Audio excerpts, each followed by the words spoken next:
Welcome in, everybody, to the MHRT podcast. I'm your host, Mundungus Creevy, and I said it right that time. Joined by my co-host, 6'10" Mexican, Mr. Boggins, and Glenn.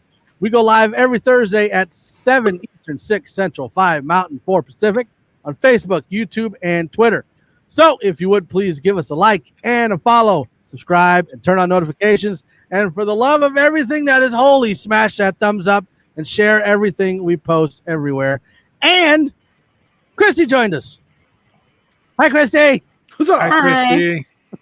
Technical difficulties. It is all gravy.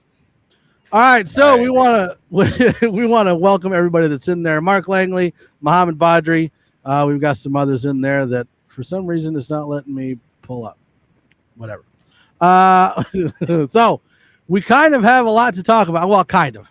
I mean, we had a press conference there with Peyton and Fangio, kind of filled us in on some things. For example, as far as the tenders go for the restricted free agents, it looks like they're wanting to tender Philip Lindsay, Tim Patrick, and Alexander Johnson, which I think is great. I do not want to lose Tim Patrick or Philip Lindsay. Alexander Johnson is still a prove it for me, but I definitely don't want to lose. I mean, especially if you could have Patrick on one side and Sutton on the other. Woo! That'd be fun. Did you just squeal a little bit? Whoop. A little bit. I did. Kind of excited. The crazy woot. Okay, I said it right this time. It doesn't matter. It's forever crazy.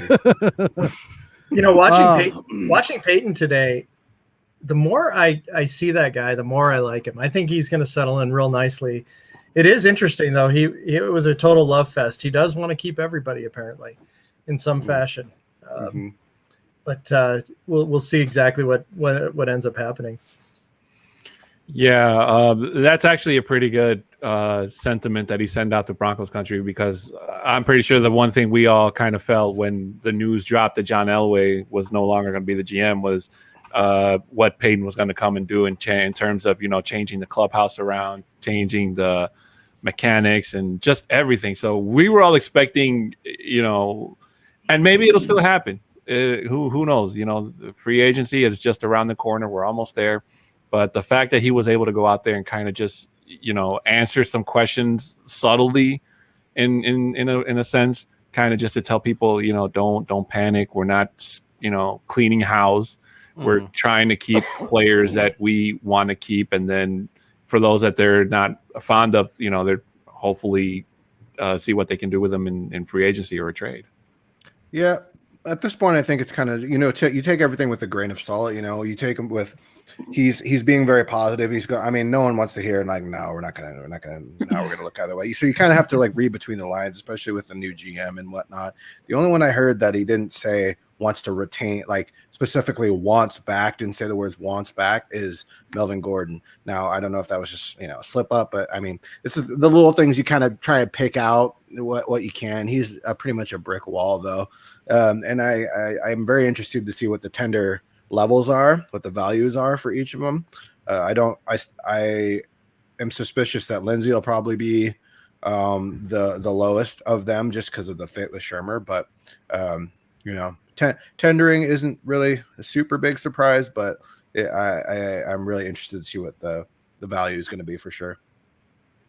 Yeah, I mean, I am a little more surprised that they tagged Lindsay of anything. I mean, I kind of assumed that they would tag Patrick, but I didn't think they were going to tag him, or at least if they did, they'd put a pretty low tender on him, because it just doesn't seem like he fits. I don't want to get rid of him, but yeah. But you could also keep him. I mean, if you tender him, then he can become a unrestricted free agent next year, and then you can get a compensatory pick for him. So there's but the value is probably going to be essentially whatever they want to tender for this year. So it's whatever. I mean, we're not going to have a running back. That's probably one of the big things. Just depending on what happens to Melvin Gordon, we might not have. I mean, then Royce Freeman. It's do you want Royce Freeman as your starting running back? So. Obviously. And then one of the other big ones was Vaughn. He said, so he said he wants him back, But isn't that kind of what he's supposed to say? I mean, did you expect him to say anything different? Yeah, Well- I think everybody. Oh, go ahead, Christy. Go ahead. I was just gonna say, I think he's pretty much in the exact same boat that everybody's in. And they're just waiting for that report from the local authorities before anybody can proceed with anything. So I think the front office is just trying to go and proceed with caution, and they kind of have to get themselves ready for if something comes up where charges are filed or whatever. Then Payton's going to be in a really tough spot. And not just Payton, maybe the league and or the commissioner, who we, as Broncos country, just love to hate. Yeah.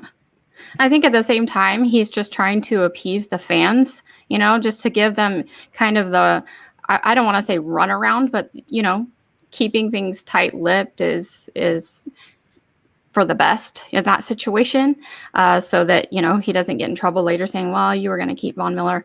No, that didn't end up happening. But like Boggins was saying,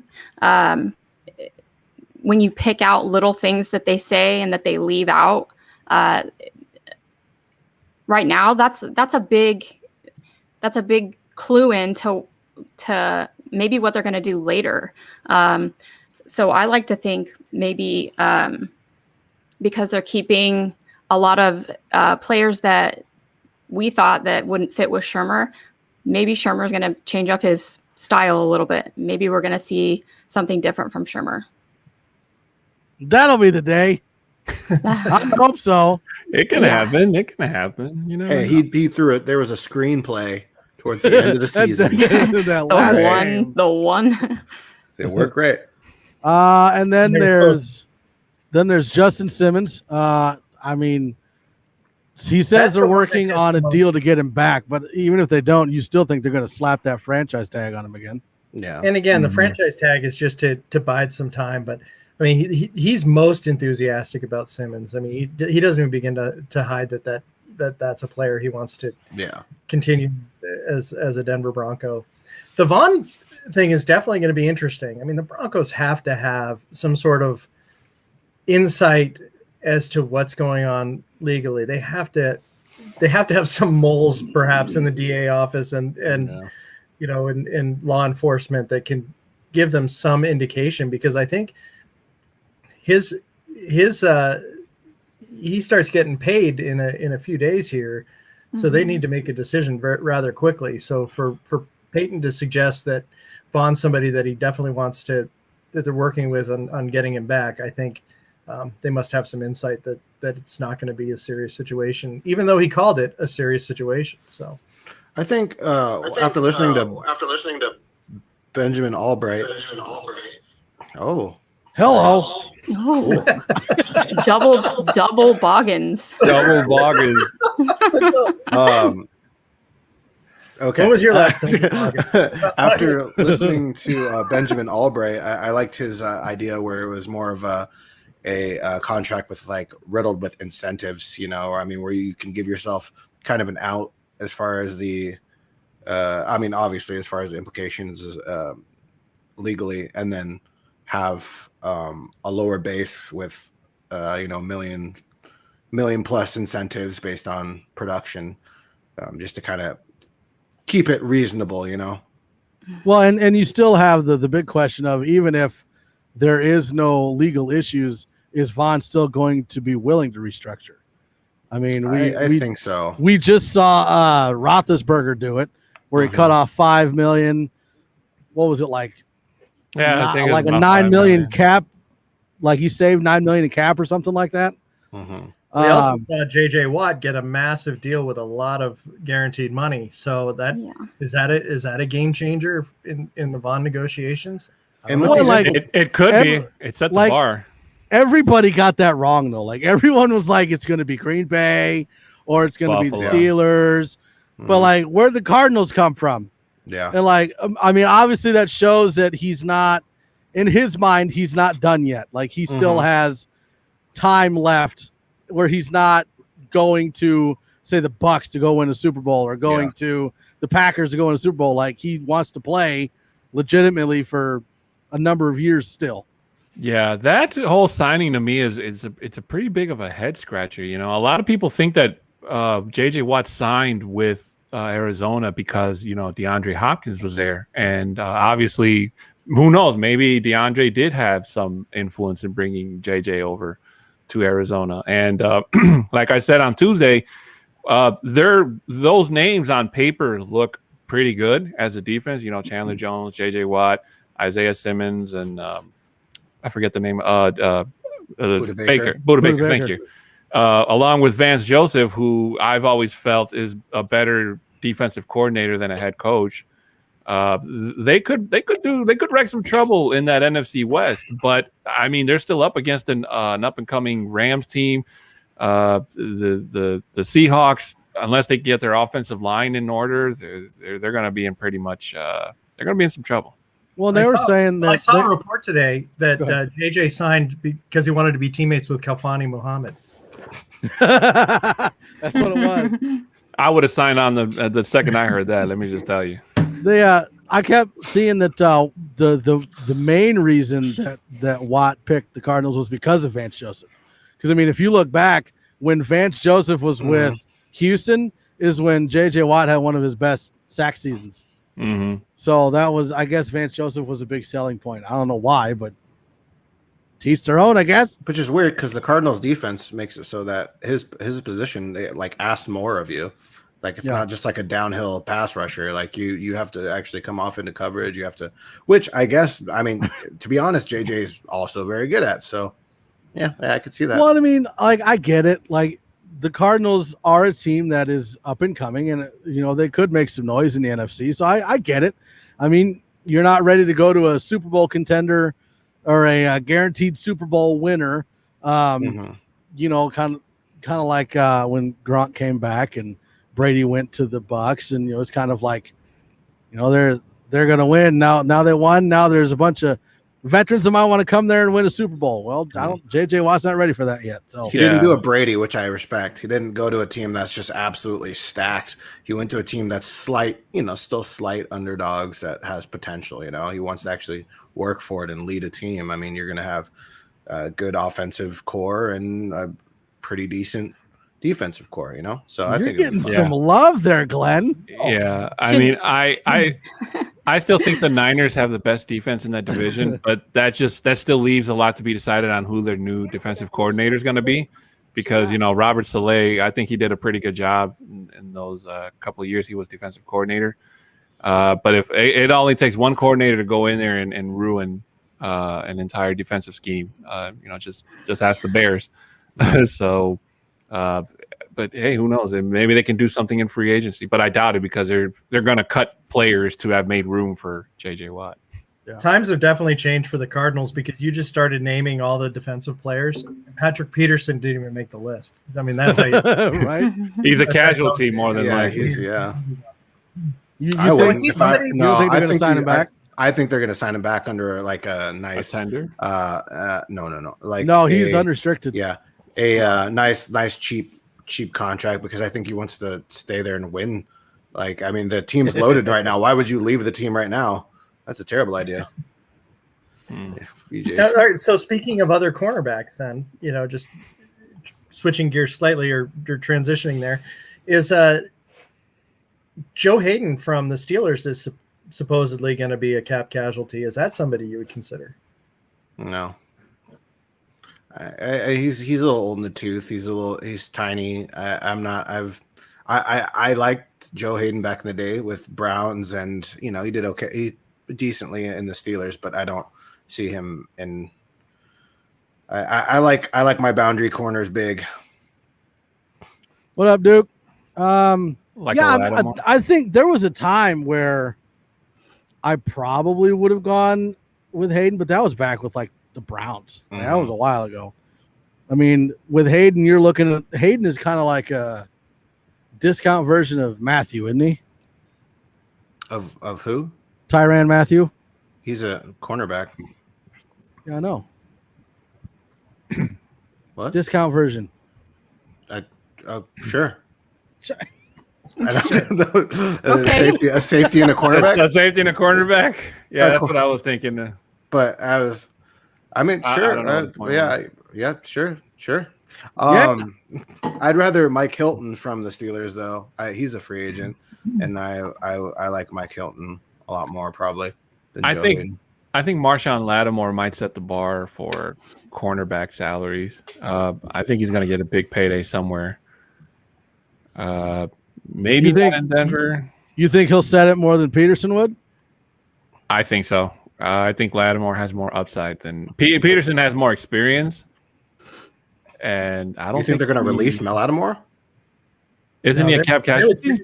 I don't. I think they'll trade him. I don't. I think thought he they'll- was. I thought he was a free agent. No, that was No. Not. the defensive lineman.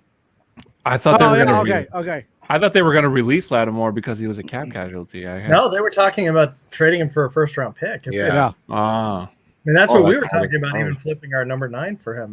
The Saints are doing a lot of maneuvering, so they may be just trying to be able to keep him under contract in New Orleans with these moves. Yeah, They just cut their punter. That guy must have been making making bank if he's a cap casualty. yeah. I'm pretty sure Sanders is not sticking around there either. I can't remember what the deals of his contract was, but there's on his Instagram. There's no mention of like Saint stuff like it was before. Yeah, more of a trade than say they'd save 10 mil. Oh, that's not much. Let's move into Shelby Harris. Sounds like he's a priority in free agency, which sounds like they're going to let him hit the market, test it, and then try to sign him back. Yep. So I'm guessing it's gonna. You think it's gonna play out kind of like it did last time? They let him test the free agent market, and he got nothing. No, he's got tape now. He's got even more tape now than he did before. If he tests the free agent market, he's gonna get scooped up. There's no way he goes uncontested or unanswered. Because wasn't it the last time he hit the free agent market? He was looking for like 12 to 15 a year, I believe so. and they were like, Probably. "No, Yeah. no." I think it's a bad idea that he hits the free market. Mhm. He's gonna. Yeah. I always wonder how that conversation goes. Yeah. Just like we're really gonna let you go out there, but like don't like get too excited out in free agency. Like if someone gives you a big number, we still want you. We might not give you the same amount, but remember Right. when we gave you a private jet to go see your new baby? Right. Like give us a discount. We'll just send him And back for then 30 we grand. got No, John Elway's not the GM anymore, so. Oh yeah. Peyton's We like, got, we did what? Juwan James. He says he's spoken with his agent and is ready to play. And then I think there's a ... for at least 2 games. Yeah. Yeah, exactly. I'd be happy with like- 2 halves at this point. I love the guy when he's healthy and can play, but for the love of Pearl, it doesn't seem like he wants to play. Like he stubs his toe and he's out for 10 games. Didn't you hear? He misses football. You didn't hear that today? And he's expected back in Denver at the end of the month. Oh, okay. Yep, that's true. Yeah. Oh. I think he'll come back. What kind of condition he'll be back is a whole different question. How he'll be received by his teammates on the line is another question. How long it'll take for them to kind of, gel together and be a productive offensive line is also another question. And that could take another season. And that's withholding that Juwan James stays healthy enough to play. But, aside from Reisner having a bit of a back year in terms of, having some hit and miss games, Glasgow, he didn't play his worst, but he also didn't play at his best. And Cushenberry, I cut him some slack because he's a rookie. He made a couple of mistakes here and there. Hopefully he improves on those in this upcoming season. But I don't know what this fascination is with Wilkinson. I know we talk about it a lot on this show. But I trade him for Because we hate him. beans. They get free haircuts at his barbershop. That's why they're going to keep him on. Oh, cool. You know what? So since we have Mark Langley in the chat, we need him to start really bashing Juwan James. And No, Juwan James is mine. He's got to go after Wilkinson. Oh, okay. no, but he did a tremendous job turning Garrett Bowles around. So like, let's, He finally grew eyebrows with. That's why he wants to play. No, yeah, I mean, I like. I That's a good start, Mark. yeah. Keep it going. I mean, for the money, like just let him play. I don't. There's like if we cut him, that's what 19 million.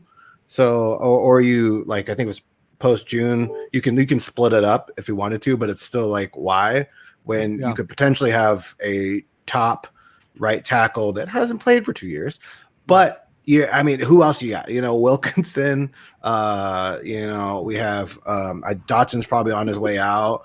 I like Calvin Anderson, but he hasn't played much right tackle at all. He played it once ever. Yeah. He got lit up, but he's great. He left tackle, so I would hope he'd be more a swing on the left side, but who knows, maybe right side. Anyways, or a draft pick who that's a learning curve as we've seen with Cushenberry anyways. So you're just like, just play, man. Just come in, just like, please play. That's all. I mean, that's all you can really do. I don't know. Yeah. Mark and Duke, I did see your draft questions. We'll get there. I promise. We're almost there. Kareem Jackson was the next thing he talked about. Says they're working on restructuring, but would like him back. I thought he was going to be a cap casualty there for a minute. Isn't that what was happening earlier this week? Was that Kareem Jackson might be let go? Well, that was before he went and started screaming from the mountaintops that the Broncos should get Desean Watson. Yeah. But that was the one that didn't seem too enthusiastic about. I mean, I wasn't sure I was buying totally that Kareem Jackson is going to be back in uniform. Yeah, if he can work out a restructured deal and it's team friendly, I can see Peyton swinging, keeping him around for one more season.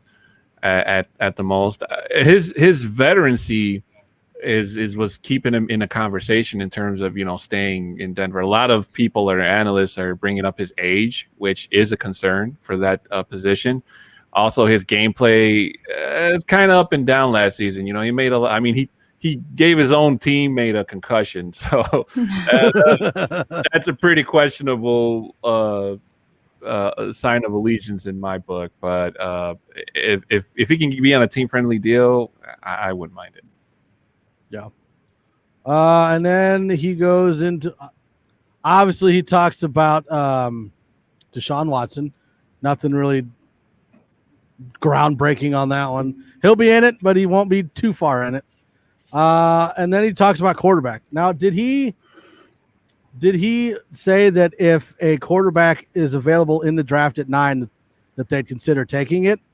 Or was that?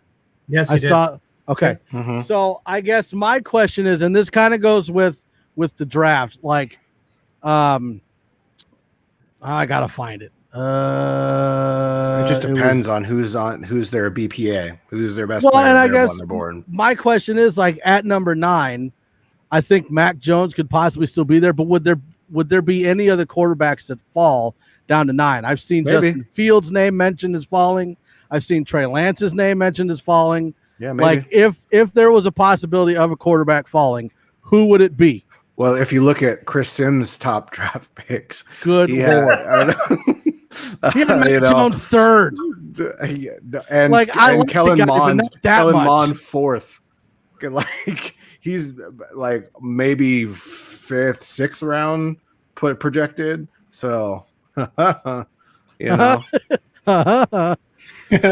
Oh man. Yeah, Chris Sims was on. If we drafted Kellen Mond with the 9th overall pick, I would. We could go live, and I'll trash this whole entire thing. Just. So there's Mark is asking who our first pick. Mark is asking who our first pick for the draft will be, and then Duke was asking, and I think it was, there it is. Do you think Peyton stays put at pick 9 or moves the 9th pick up or down in the draft? Honestly, I think it kind of depends on if there's a quarterback available and who it is. Like, if it's me, I wouldn't mind falling back a couple spots, like trading back a couple spots, getting a tackle, and then picking up a couple more draft picks, and then you can go get corner, linebacker, and then whatever else you need. That's me. Yeah, I'll probably have to kind of piggyback off that answer there, Mike. Basically, it'll just come down to what the Broncos can do in free agency in terms of trying to get what they can with what they have, and then trying to use the draft to kind of cover up, whatever's remaining. And that's if they don't trade away that spot. The interesting thing is that the Texans are on a bit of a clock, because if they're going to try to get anything for Desean Watson, they have to do it before the free agency and the draft, because if they don't, anytime after that, all these teams that are looking for a quarterback, they're already going to have one. So his value is going to diminish. So, but if I had to pick a position, I'd probably say either cornerback or inside linebacker. At 9 or trading back? At 9. If they trade back, they'll probably more than likely go for a linebacker, I think. But 9, cornerback. Okay. Anybody else? Oh, yeah. Well, I guess we'll just find out really how George Paton. It just really depends on how he values what position. I think me personally, I would probably trade back and see if I could get another first for next year, just because if we are in a situation with quarterback again, and we have a potential to move up for a quarterback, we might need to do that. So I would like that option, but mainly because I like the depth of this draft more than I like just the top few outside of quarterback. So I would have no problem trading back if I were George Paton, but we'll find out how he values. I mean, I think Micah Parsons is going to be the real big question mark of this whole first, top 10 picks. Who thinks that his off the field issues are a huge deal or not? But I mean, because the talent's obviously there, but we'll see. Mark says they've got Denver trading up to number 4 for Fields per Josh Edwards at CBS mock draft. Don't listen to CBS. I mean, if they're going, because I mean, at that point, you'd think that Lawrence would be gone. You would think that Wilson would be gone. So you'd have Fields, Lance would be the last 2 of the main 4 standing. So that's the Falcons pick, 4, I believe. Yeah, because Miami's got 3, right? Mm-hmm. Yeah, they have the Houston pick. Maybe. I mean, a lot of people. I think it's I think it's an option, because then you could get then maybe Trey Lance would fall, or a Mac Jones would be there at 9 for the Falcons, because I don't think the Falcons are going to be maybe looking for a quarterback, but to sit behind Matt Ryan for a couple of years until his contract's up, or maybe till next year at least. So I think they're not. The fact that they're up this high, they want to go for a quarterback, because they're not up here very often, but they have the opportunity of having him sit for a year. So I think that them moving back a little bit for that is potential. Yeah. Whether or not we are that aggressive, I don't know about that.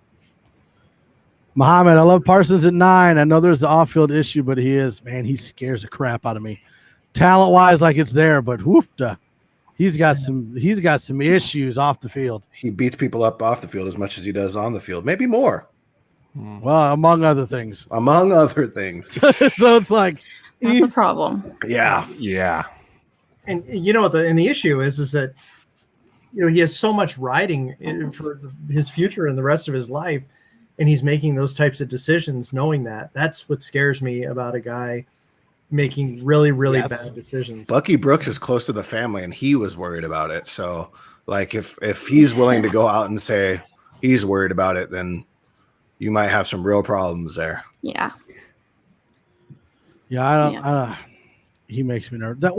That's not so much goats, NorCal. Well, and that's also kind of why I was bringing up quarterback at number 9. I mean, if let's say that Mac Jones is available, I like him with Shermer, but I don't know if I trust him outside of that. I mean, he's one of those quarterbacks that's like scheme specific. And so I don't know if, let's say that we go 7-9 or 8-8, and then Shermer's not back and Fangio's not back. Well, then what? You have like a very specific scheme fit quarterback. Like, what do you do at that point? So it makes me nervous if you're not going with one of those upper 4. I don't know if you saw Louis Riddick talking about Mac Jones, but he couldn't. I mean, he was just raving about that guy. and just about his intelligence and the fact that he can make any throw on the field and just, the guy just went on. And I love Lewis. So, I mean, it made me think a little bit about it, but then I remembered that if we get Mac Jones, Mike will never let us forget it. So I won't. Sure, there's been so many stories and rumors about Fitzpatrick. Yeah. If the Broncos get Mac Jones and Fitzmagic, really it will signify. I'm going to drop a mic and just never show my face anywhere else again. Yeah. That's what it'll be. Not going to happen. Which part, Christy? The personnel or Mike's promise? Yeah, both. Oh, okay. Yeah, probably. It's a crazy promise.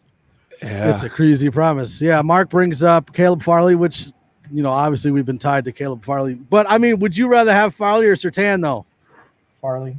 Because, I don't remember who it was. I want to say it was Luke, but it might have been somebody else, was saying that Farley has the catch-up speed to fix a mistake, whereas Surtain won't make that mistake in the first place. Yep. So, I mean, I like it, but what happens if Surtain does make a mistake? Then what? Yeah, but you also have to think. And I know that's generalizing a lot, but yeah, but Farley is also a lot more rough. But I think that it speaks a lot that he is transitioning from a receiver, has had injury issues, and is still linked to as the number one corner in the draft. Like, he's that good. So I think there's a lot of potential for him, but it's a swing.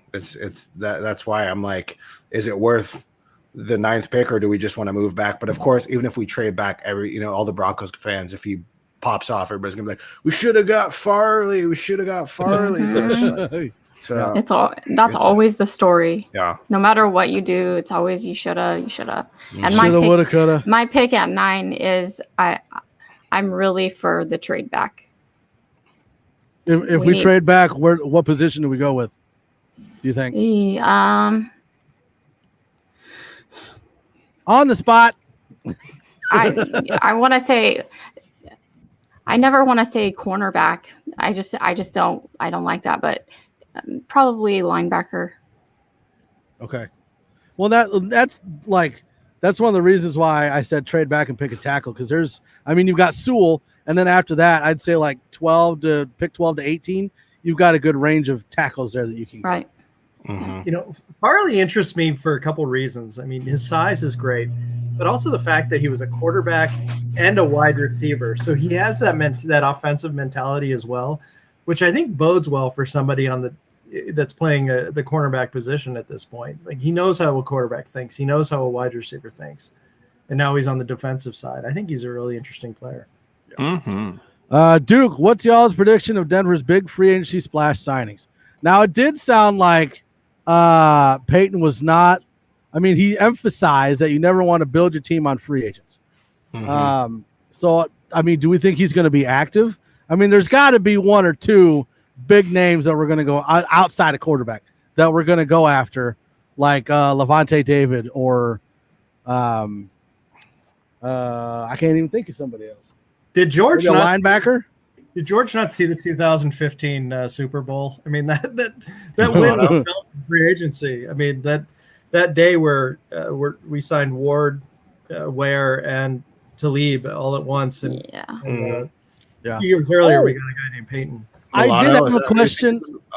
Yeah, Milano. I did have a question about Trent Williams as right tackle for free agency. I mean, he's going to be expensive, but I guess it also depends on what your strategy is for draft. But I mean, Trent Williams is what, 33?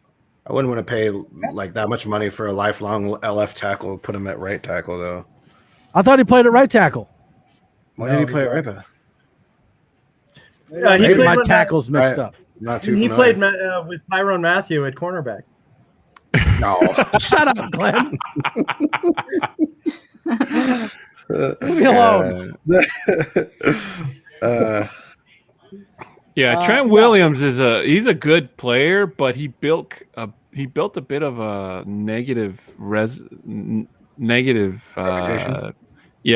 On his reputation when he was Pushing holding his way out with Washington.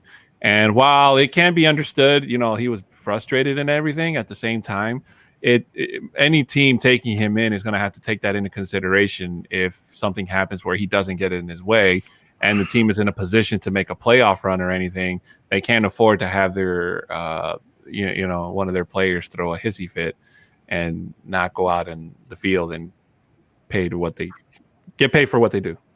I don't think it was so much a hissy fit. I mean, you have to take into account that it was Washington and all the shenanigans that were going around there.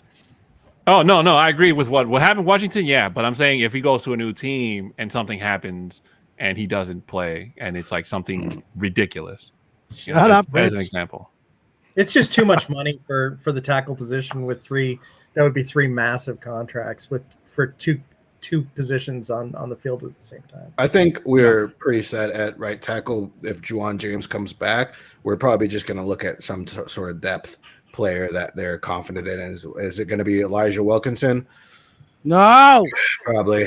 Like, let's be honest, it's probably going to be Elijah Wilkinson. Okay, but so Why?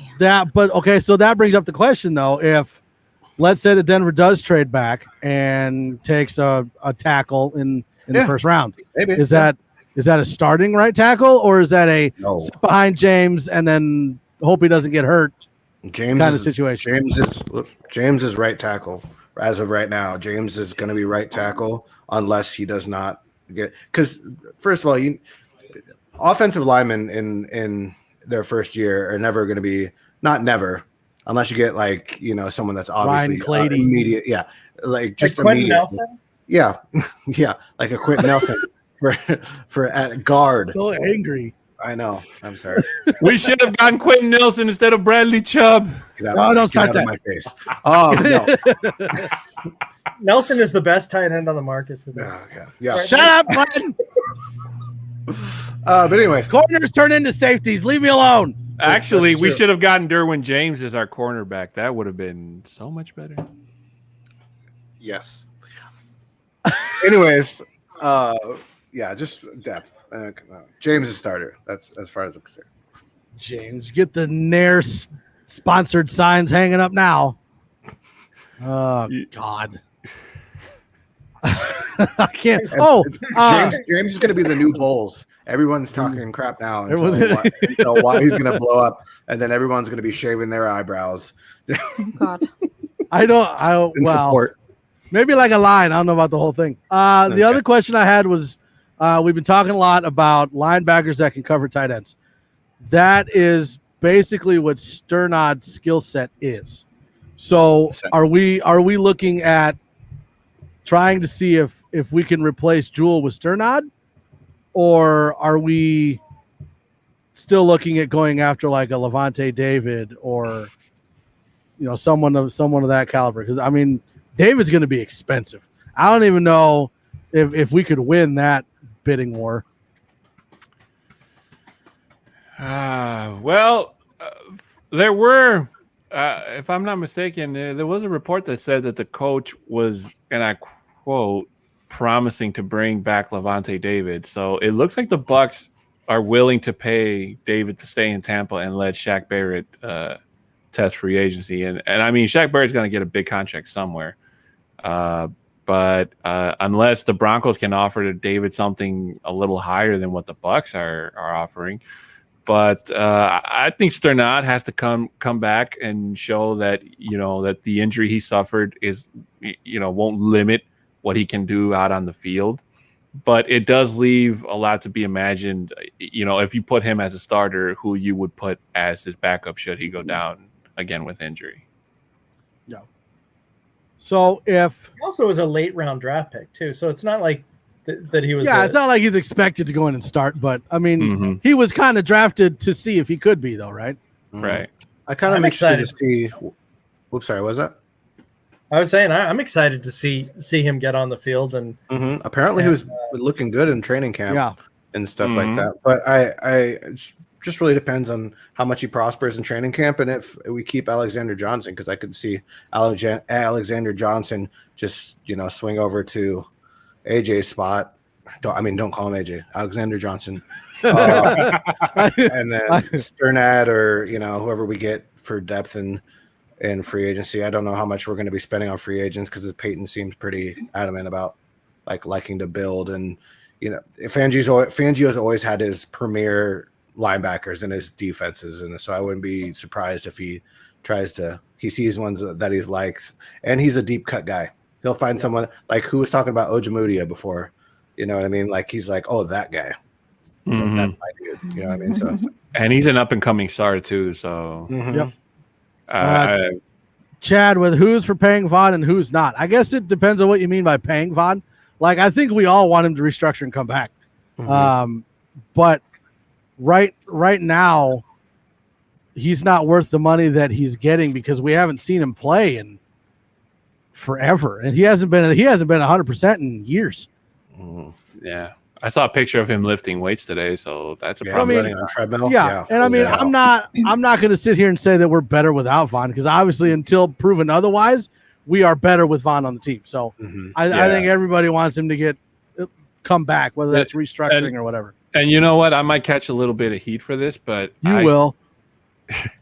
I saw Malik Reed going on these talk shows, and he's kind of he's hyping himself up a little bit, which is great.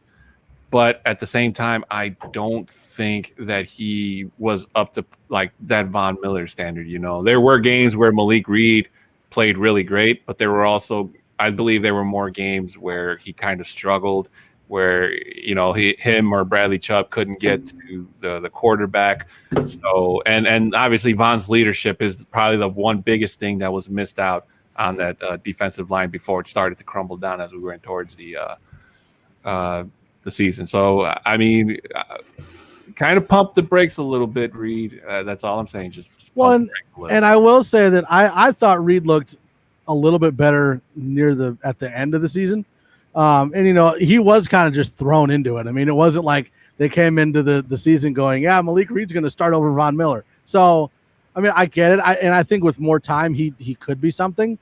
Do I think he's going to replace Von Miller? No, there's really not anybody that can at this point, but he's solid depth. I don't, I mean, you have to remember that Bradley Chubb is getting double teamed almost every play because of Von Miller being out. And so you get a little bit more of an opportunity with the other side. Like, has Malik looked pretty good? Yeah. I mean, but I wouldn't, I would look at him as a really good depth, like rotational edge. It's like when we had Shaq, it's like what we looked at as Shaq, and then Shaq went out and blew up. But I just don't see that the same there as, unless we're going to pick up another Bradley Chubb in the draft like we did last time. So not quite Nelson. NorCal, who's getting the bulk of double teams, Chubb or Reed? Chubb. Definitely. Especially at the beginning of the season, because nobody knew what Reed was going to do. So everybody was keying in on Chubb. And kind of like Miguel says, Reed needs to thank Chubb for those sacks because it took a lot of pressure off him. I mean, yeah. Why do you think Fangio started blitzing Alexander Johnson a little more, so they wouldn't be so predictable as far as just how they're going to do their stunts and stuff? Yeah, that's actually true. And Alexander Johnson only had one whiff on that blitz, and that's the one where he should have taken down Sam Darnold, and that whole defense watched Sam Darnold run 55 yards for a freaking touchdown. And the one Justin Simmons whiff that everyone remembers, apparently. Yeah. One. Not everybody just. Let's see here. Ken, keep Lindsey and Patrick. They're going to tender him. Both of them. So we'll see. Let's see. And Mark, I'm not shaving my eyebrows.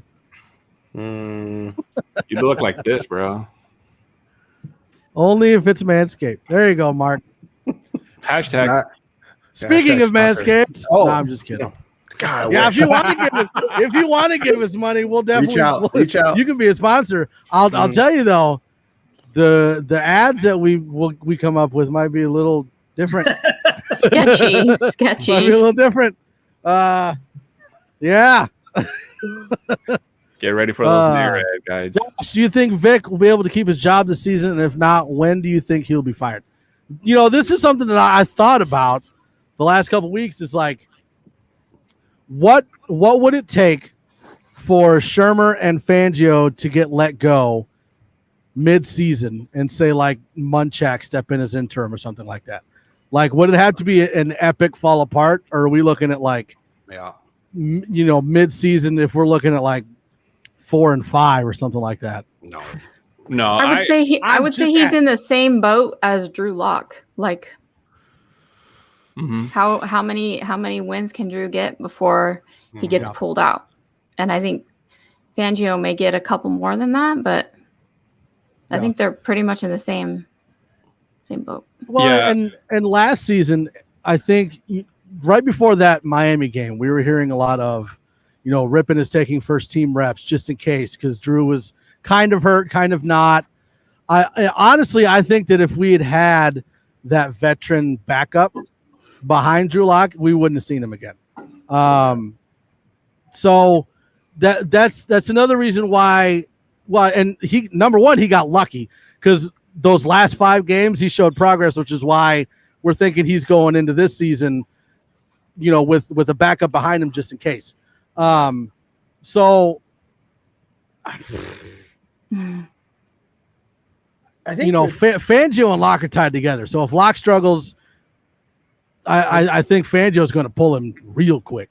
I say 1-7. If we go into week 8 and if we only won 1 game, I think that would be the only. Other than that, I think they just probably wait till the end of the season because that's like, why not? Like, I don't know. We're going to be in. Gosh, I'm so worried that next year is going to be just the biggest lull season ever. Because if they are just mediocre, so we don't have a higher draft pick, then they decide Fangio doesn't work out, so we lose Fangio. And now you're still stuck with Drew Lock because Drew Lock's not really going anywhere. He's still under contract. And then you have a terrible free agency market. You have the draft it's okay, but if you don't have a high draft pick, you're not going to get one of those quarterbacks. Oh gosh. So let's just hope. Yeah, it's either promising or really bad. I think that's one of the reasons why people are so upset right now is because I would have much rather seen Drew Lock either succeed or fail. But what he did was he failed and then got a little better and then failed again, and then got a little bit better and then failed and then got a little bit better. So now it's like we're like right there. The last 4 seasons of the Broncos. So it's like we're right there. Like he shows promise, but he doesn't. So it's like you're right on that edge of, do we get another quarterback? Do we not? It's just aggravating. Like I would much rather prefer that he succeed or he fail, not in between. So I think that's why people are so aggravated right now. I think that the fact that John Elway is still on in the office is kind of what's keeping Fangio and even Shermer in the conversation in terms of no surprise cuts like we had with Scangarello last year. Honestly, I think that Scangarello was probably used as a scapegoat, trying to put all the blame. Like, Scangarello was the reason the offense was so not good last season. But now we're bringing in Shermer, and everything's going to be okie dokie now. But aside from that, after when the season starts, then it doesn't really matter what Elway advises. It's just going to be Peyton watching everybody under a microscope. Drew Lock, Vic Fangio, Shermer, hell, maybe even Tom McMahon. We can finally get him the hell out of Denver.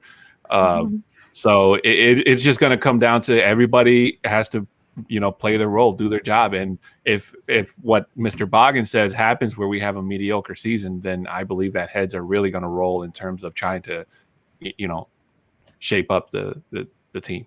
So other than like an epic collapse. Yeah. Go ahead. I was going to say, Tom McMahon must have pictures of John Elway hanging out with Micah. So other than like an epic collapse, we're seeing Fangio and Shermer, well, at least Fangio, all the way until the end of the season. Right. Yeah. I would suspect so. And I think Scangarella, I'll disagree a little bit with 610.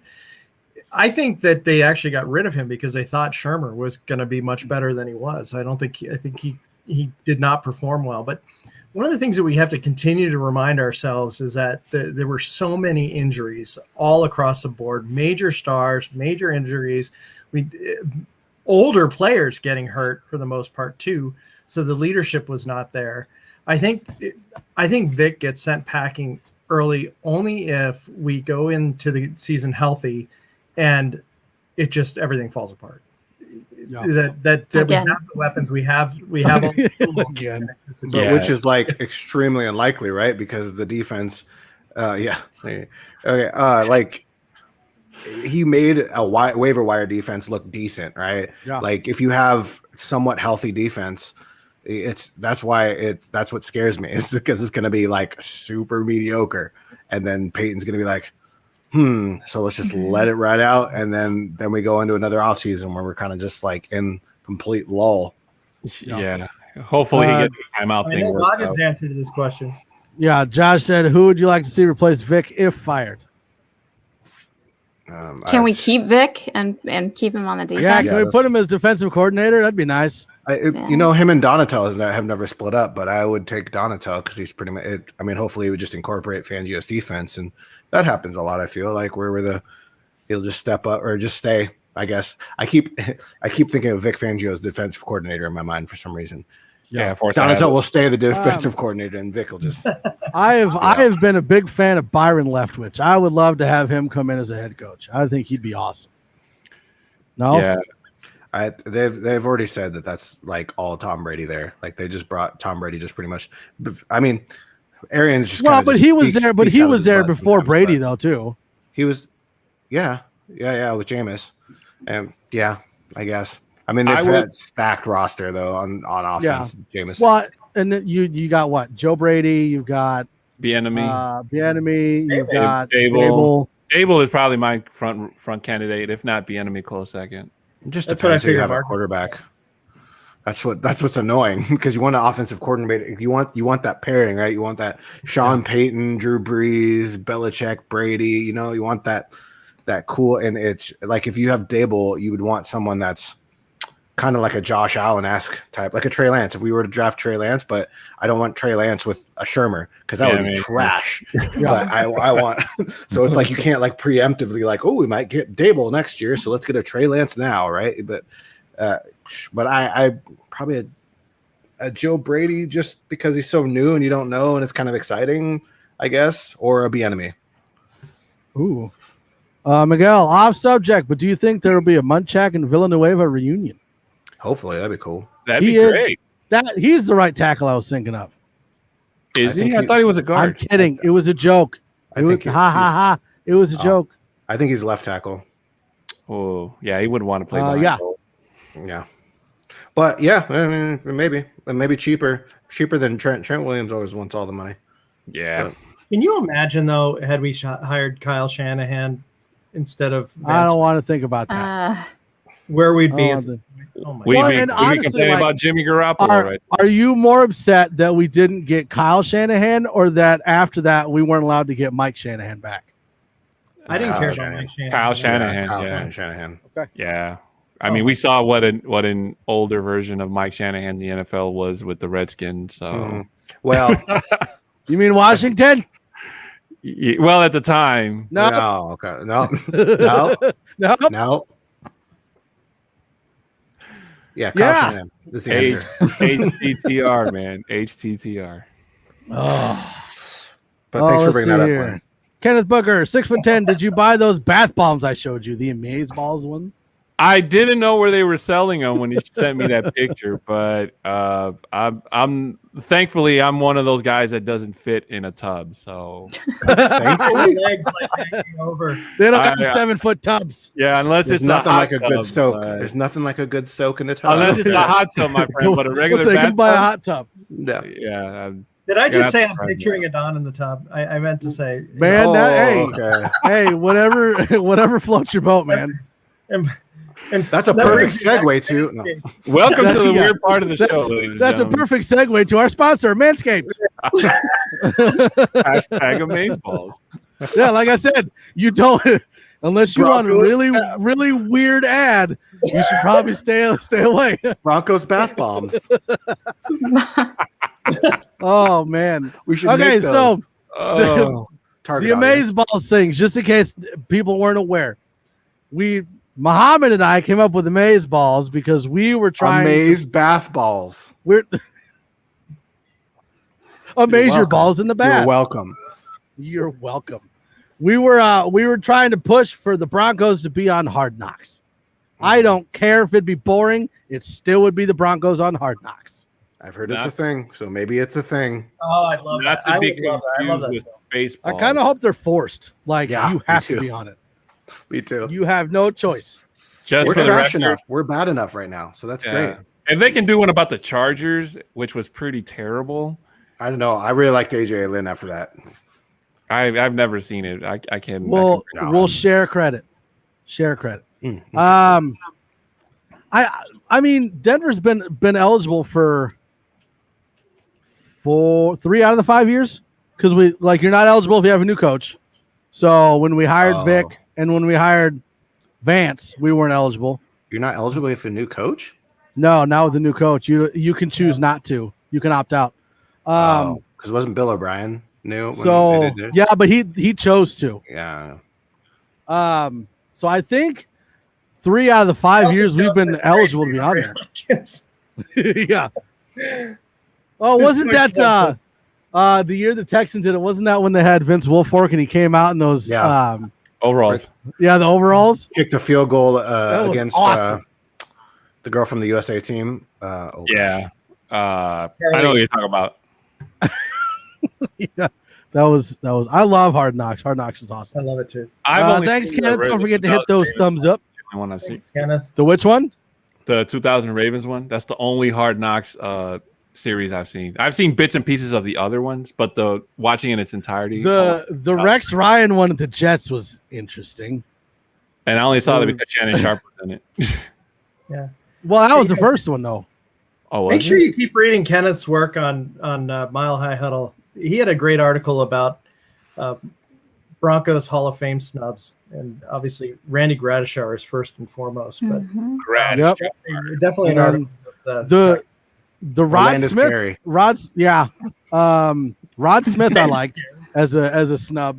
I was seeing that there were people saying that there were other Broncos that should be in the Hall of Fame before Rod Smith, and I'm trying to rack my brain to figure out who, other than the ones that were already listed. I mean, Gradishar should be in the Hall of Fame before anyone else. Like, not even Broncos. Like, just that is the biggest snub of all time. He just celebrated a birthday, right? I could have sworn I saw something. Well, now he's got to go in. He had a birthday. Yeah, it was like a couple days ago. I don't know how old he is, but I remember it said Randy Gradishar. I can't think of any other Broncos players that should go in before Rod Smith other than Gradishar. That's it. I mean, that's about it. But Mecklenburg is right up there. Yeah, Mecklenburg. I love Mecklenburg. That's my guy. Because I mean, the other ones you think of are already in. Like Davis is in, Elway's in, Bailey's in. Is Kubiak in the Hall? No, right? No, he's not eligible yet. 5 years. 5 years. Manning's going in. Yeah, winning. Sharp's in. Kubiak gets in for holding that Rich Carlos kick. Is Shanahan in? Mike Shanahan? Oh no. Because that's one I could see going in. He'll probably be nominated soon. I really do hope that. I think if Romanowski hadn't gone bat so nuts, he might have had a case for it. But the worst. He has a ring. That's good enough, I guess. Brandon Marshall? No. I mean, wide receiver or the linebacker? The other players, just anybody. I mean, like. Do I have to answer that question? Neither one's going in. I'm trying to confuse Crazy. Because I mean, no, I got it. The linebacker, the receiver, neither one. Hey, I mean, the only other ones I can think of is like Ed McCaffrey, but he doesn't really have a case for Hall of Fame. Hey, he's a pretty big Broncos supporter, even more than Shannon Sharp on the show. So I'll give him credit for that. But I mean, he could go in the Hall of Fame for offering great NFL talent through his sons. Like even Rod Smith, though, I don't know if Rod had the numbers for it. I mean, really, I mean, he has the 2 Super Bowls, but what was interesting is Muhammad or Kenneth actually highlighted compared him to Michael Irvin, and really the only difference was that 3rd championship. Yeah, that's true. I mean, Rod had better numbers in certain categories than Michael Irvin. Mm-hmm. The Menace. We love Dennis Smith. I'm just glad my point was proven with Calvin Johnson. That's all I care about. Rod Smith needs to get a golden chain of his college around his neck. Then he can be up there with Michael Irvin. All right, everybody. Well, that's going to about do it for us. We want to thank everybody for jumping in. NorCal, we got Coach Vic Fangio up in here. Woohoo! Oh, hey, guy. Mark Langley, we got Muhammad, we got Richie Rich, we got Kenneth Booker. Who else we got in here? Miguel, Chad, Jason, Josh, Albert, Duke, on and on and on. We want to thank everybody for joining us. Again, we are live every Thursday at 7654. You know where to put them. On Facebook, YouTube, and Twitter. Make sure that you give us a like, follow, subscribe, turn on notifications, and make sure that you hit that thumbs up and share the live videos and the clips that we share afterwards. Again, thanks everybody so much for joining us, and we will see you on Tuesday with a new episode of Broncos Talk. Bye, everybody. Bye. Bye.